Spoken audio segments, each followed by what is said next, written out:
Électrochoc, le podcast des électrons libres.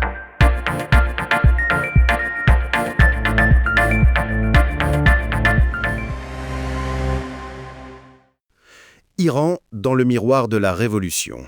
Aujourd'hui, nous allons plonger au cœur d'un pays en pleine ébullition, un pays dont l'histoire récente semble faire écho à son propre passé, mais de manière totalement inversée. C'est exactement ça, Max.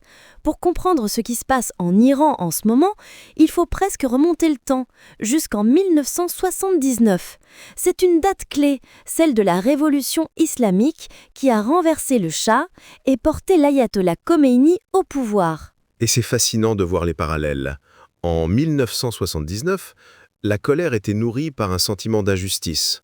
Le Shah menait une modernisation à marche forcée, la fameuse Révolution blanche. Mais elle ne profitait qu'à une petite élite. Le reste de la population, notamment les commerçants traditionnels du bazar et les paysans déracinés, se sentaient laissés pour compte. Un mélange explosif de frustration économique et de ferveur religieuse. Khomeini, depuis son exil en France, a su capter cette colère. Ses messages enregistrés sur des cassettes audio circulaient sous le manteau et promettaient la justice, la fin de la corruption et de la répression menée par la SAVAK, la police politique du Shah. Et on connaît la suite.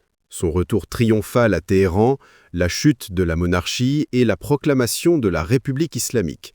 Un régime qui s'est construit sur une opposition farouche à l'Occident, et en particulier aux États-Unis, le grand Satan. L'épisode de la prise d'otage à l'ambassade américaine a été l'acte fondateur de ce nouveau régime. C'était une humiliation délibérée de Washington qui a duré 444 jours et qui a servi à souder la nation derrière les moullas. Mais cette victoire a eu un coup terrible. Un coup immense, oui. Elle a marqué le début d'un isolement international et de sanctions économiques qui ont progressivement étranglé le pays. Le régime a dû mettre en place une économie de survie, une sorte d'autarcie forcée qui a ouvert la porte à des réseaux parallèles contrôlés par les gardiens de la Révolution, les Pasdaran. Et c'est là que le miroir s'inverse. Près de 50 ans après, la colère qui gronde dans les rues iraniennes est elle aussi profondément liée à l'économie. Mais cette fois, elle n'est pas dirigée contre un monarque modernisateur, mais contre le régime des mollahs lui-même. Absolument. On parle d'une hyperinflation galopante, d'une monnaie qui s'est effondrée. Le rial ne vaut plus rien face au dollar. Ce sont les mêmes acteurs qu'en 1979, les commerçants du bazar, qui ont été les premiers à baisser le rideau en signe de protestation. Le moteur de la contestation est le même, le désespoir économique. Sauf que cette fois, la colère n'est plus canalisée par la religion, mais contre ceux qui s'en servent pour asseoir leur pouvoir.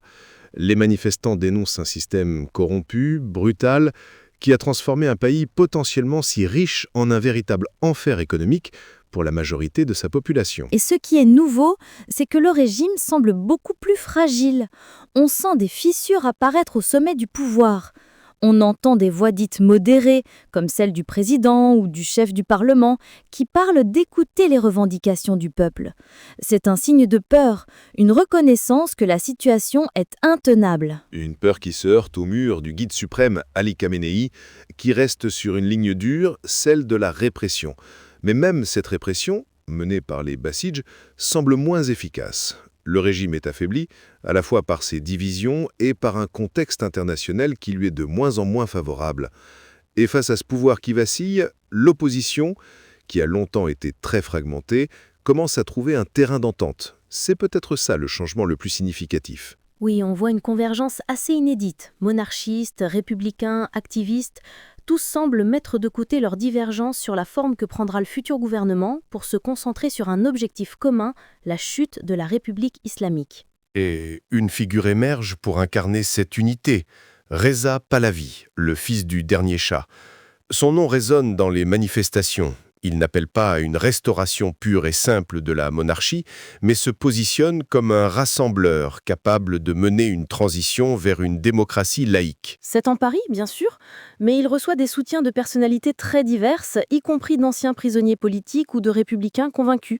L'idée, c'est de s'unir d'abord et de décider ensuite, via des élections libres, de l'avenir du pays. Mais la véritable arme secrète de cette révolution céleste, c'est sa jeunesse.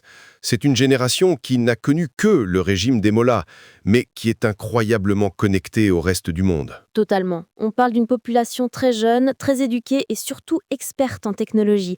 Ils ont grandi en apprenant à contourner la censure du régime. Les VPN, les applications de messagerie cryptées comme Signal ou Telegram, c'est leur quotidien. Et cette maîtrise technologique change complètement la donne. Elle leur permet de coordonner des actions très rapides, des manifestations éclairs qui surprennent les forces de l'ordre. Un slogan lancé à Téhéran peut être repris quasi instantanément à Ispahan ou à Machhad. C'est une synchronisation nationale redoutable. Cette technologie crée aussi un pont indestructible avec la diaspora iranienne qui joue un rôle crucial en relayant l'information et en soutenant le mouvement. Il y a même des réseaux de hackers qui luttent activement contre la cyberguerre menée par le régime.